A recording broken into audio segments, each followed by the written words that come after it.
गांव की पहली बारिश थी। मिट्टी की सौंधी खुशबू हर तरफ फैली हुई थी और उस खुशबू के साथ आ रही थी मेरी अम्मा के हाथों के चटपटे पकौड़ों की खुशबू। वो पकौड़े नहीं थे, वो मेरा बचपन। मैं, छोटू और गुड़िया, हम तीनों भाई बहन खिड़की से बाहर बारिश देख रहे थे। पापा शहर में मजदूरी करते थे, इसलिए घर में पैसे बहुत कमाते थे। बारिश आते ही हमें सिर्फ एक ही चीज याद आती थी, अम्मा के आलू प्याज के गरम गरम पकौड़े। पर उस दिन घर में आटा तो था, पर आलू नहीं थे। तेल भी बस आधा कटोरी बचा था। छोटू ने मासूमियत से पूछा, अम्मा, आज पकौड़े नहीं बनेंगे क्या? ये सुनकर अम्मा चुप हो गई और उसकी आंखें भर आईं। फिर अम्मा ने अपना आखिरी 10 रुपए का नोट निकाला और पड़ोस वाली चाची के घर गई।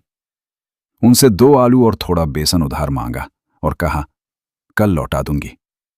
वापस आकर अम्मा ने चूल्हा जलाया, कढ़ाई में सरसों का तेल डाला, प्याज, हरी मिर्च, धनिया और अजवाइन डालकर बेसन का घोल बनाया। जैसे ही पहला पकौड़ा तेल में गिरा, छन की आवाज आई और पूरी गली में खुशबू फैल गई। हम तीनों खुशी से उछल पड़े। हम तीनों थाली में गरम गरम पकौड़े और इमली की चटनी लेकर बैठे ही थे कि तभी दरवाजे पर खटखट हुई। दरवाजा खोला तो सामने स्कूल के मास्टर जी खड़े थे। वो बारिश में भीगते हुए आ गए थे। बोले, बेटा कुछ खाने को मिलेगा? बहुत भूख लगी है। अम्मा एक पल के लिए रुकी। पकौड़े तो बस हमारे लिए ही थे। लेकिन फिर अम्मा ने बिना कुछ सोचे अपनी पूरी थाली मास्टर जी के आगे रख दी और बोली, लीजिए मास्टर जी, गरम गरम खा लीजिए। हमने भी अपनी प्लेटें आगे बढ़ा दी। उस दिन हम तीनों भूखे सो गए, पर मन बहुत खुश था। अगली सुबह दरवाजे पर फिर से दस्तक हुई। सामने मास्टर जी खड़े थे। हाथ में एक बड़ा सा थैला था। उसमें आटा, तेल, आलू, प्याज, चीनी, चाय पत्ती, घर का पूरा राशन था।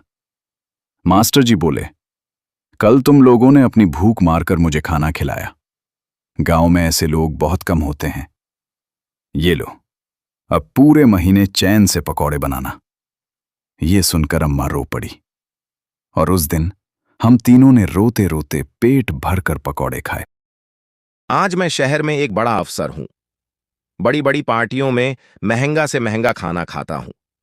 लेकिन अम्मा के हाथों के उन चटपटे पकौड़ों के स्वाद की बराबरी आज तक कोई नहीं कर पाया, क्योंकि उस स्वाद में प्यार था, त्याग था। अब भी हर बारिश में मैं गांव जाता हूं, अम्मा से पकौड़े बनवाता हूं और गांव के 5 गरीब बच्चों को अपने साथ जरूर खिलाता हूं। सीख, रिश्ते का स्वाद पकौड़े के स्वाद से भी ज्यादा मीठा होता है।